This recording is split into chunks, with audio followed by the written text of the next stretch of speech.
Okay guys, magandang umaga mga ka-garden. Ito na ang ating kuan ngayon, atsal.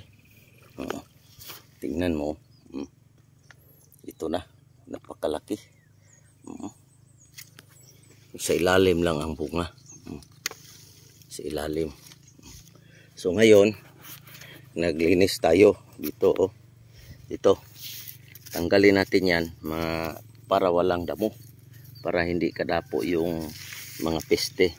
Ito yan. Ganyan. Diyan lang ilagay.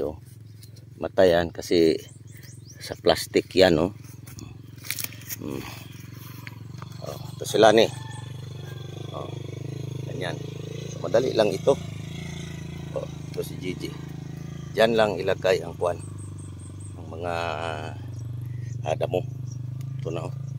Itong sibuyas, napakaganda guys. Tingnan natin isang row. Interval ito kasi taniman ko ito ng ampalaya. Ito, hindi ko taniman ng sibuyas. So alternate, taniman ko naman. Pagkatapos hindi. Para pagtanim ko ng ampalaya, so hindi yan makadisturbo. Okay na guys, ito po ang ating update sa ating atsal. Napakaraming bunga. Napakaraming bunga. Nag-umpisa na, mayroon ng malapit na maghinog guys. Siguro mga pizza.